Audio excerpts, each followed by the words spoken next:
Bolsonarismo aula zero, né? Técnica desviante. Quem não conhece esse recurso? Apertou aqui, faz o gado mugir ali. Bolsonaro faz isso com grande frequência. É mestre na produção do que se chama de cortina de fumaça.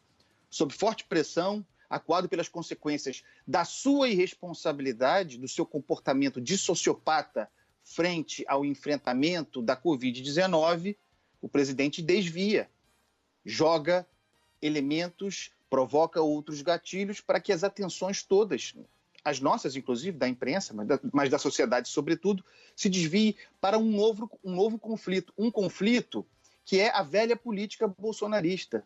Um conflito que coloca o presidente numa zona de conforto, puxando a nossa atenção para outro lugar. É sempre assim. Isso já deveria estar no padrão, nos manuais de estudo do bolsonarismo. Ele é, Jair Bolsonaro, eu sempre falo aqui, um girassol publicitário. O seu sol, aquele para o qual se orienta, é o calor das redes. Esse é o termômetro que faz com que o presidente se mova, populista do século XXI que é.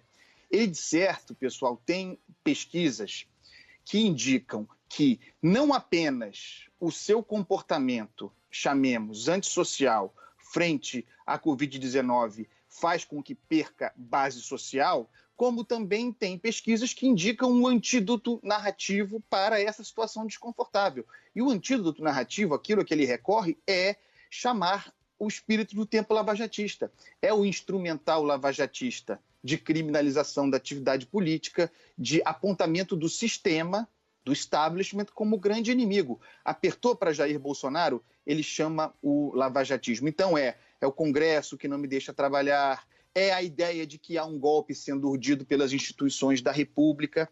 Esse é o padrão. E é importante considerar que, como no Brasil nós temos uma longa tradição populista e nós somos acostumados à personificação, esse tipo de ataque ao Congresso vai dissimulado na escolha de um elemento. No caso, por exemplo, agora, longe de ser santo, mas o Rodrigo Maia. O Rodrigo Maia encarna o inimigo, aquele a ser malhado. Mas não nos iludamos, ao malhar o presidente da Câmara, dando carne a essa estrutura de ataque, se ataca as instituições republicanas. Eu sempre digo aqui, o lavajatismo é o mais forte agente aglutinador entre nós.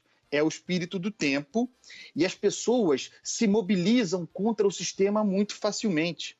O Jair Bolsonaro, isso para mim é o traço mais importante do modo como ele se comunica e que engana as pessoas. O Jair Bolsonaro não é o popular, ele não é o amado, ele não é o centro irradiador de popularidade. Não, mas ele sabe se associar às causas populares. Ele sabe personificar a causa popular. No caso, apertou, ataca o sistema.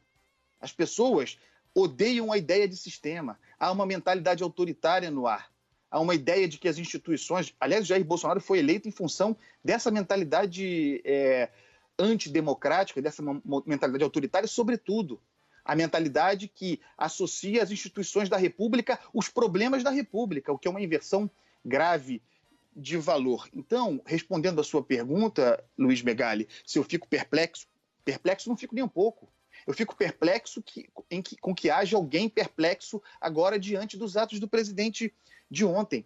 Ele está, e aqui eu vou usar uma alegoria, sobre um carro de som, diante de um quartel do Exército, fazendo discurso autoritário, ontem, aliás, francamente totalitário, para uma audiência que ataca o Congresso, o Supremo Tribunal Federal e as instituições como um todo, desde que assumiu. Qual é a surpresa nessa altura do campeonato? Ele vem esticando essa corda há muito tempo.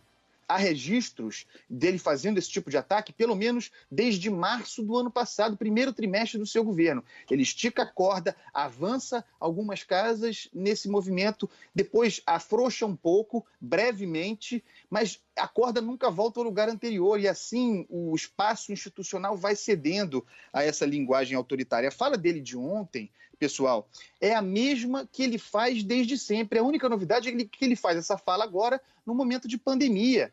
Essa fala demonstra desprezo pela democracia representativa, incompreensão do que seja democracia liberal e um ímpeto autocrático, que é da essência do bolsonarismo.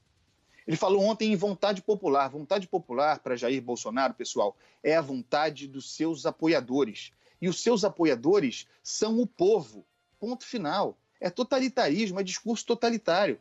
Essa vontade popular, naturalmente, é uma que compreende o fato de o presidente da República haver sido eleito.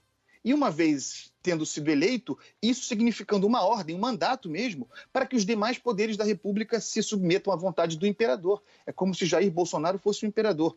O bolsonarismo, em campanha permanente, é uma campanha de submissão.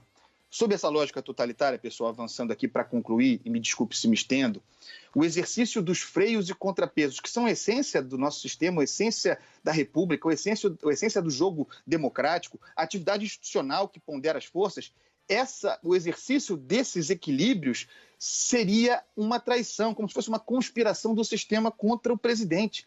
Vejam que loucura, mas esse é o discurso influente, as pessoas acreditam nisso. As pessoas estavam ontem de frente ao quartel do Exército porque acreditam em que o exercício democrático é o problema, um ataque ao presidente eleito, porque uma vez eleito ele deveria imperar.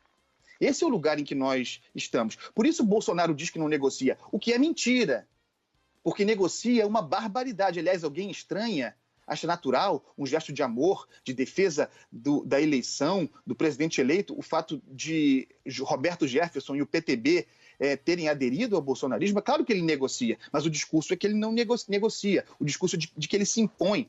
Essa é a fantasia do populismo autoritário. Uma aposta, também falo sobre isso aqui nessa coluna há muito tempo.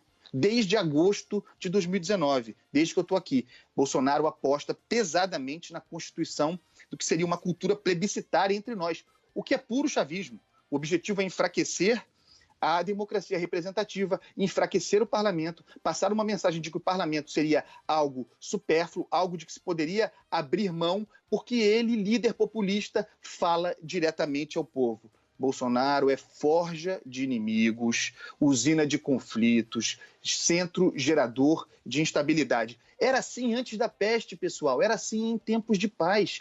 Como imaginar que seria diferente em meio a uma crise? Muito pelo contrário, a tendência é radicalizar. Nunca houve dúvida de que Jair Bolsonaro radicalizaria. Ele quer o choque e investe na desordem. Eu já disse e repito aqui, e essa é uma preocupação que todos nós devemos ter. Não me surpreenderei se, agravando a crise, gerando anomia, economia em depressão, a crise institucional escalando, um ambiente de ingovernabilidade que ele fabricou, ele, Jair Bolsonaro, soltando, veiculando, fazendo-se disseminar teorias da conspiração, teorias de que seria vítima de golpe, de que ele, Bolsonaro, lançasse mão de uma medida extrema prevista na Constituição como estado de sítio. E alguém dirá, Andreasa, mas nesse caso o Congresso reagirá. É exatamente isso.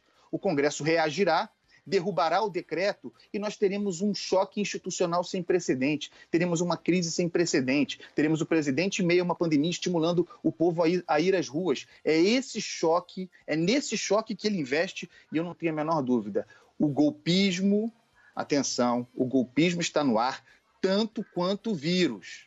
Aliás, eu falei em chavismo e é bom lembrar o seguinte, as armas com que o presidente da República conta não são a das Forças Armadas. Eu quero lembrar o que aconteceu no Ceará, aquele motim de policiais contra o Estado. As forças com que o bolsonarismo conta são a daqueles milicianos que se amotinaram contra o Estado. Muita atenção a isso nesse momento, não é brincadeira o que está acontecendo no Brasil.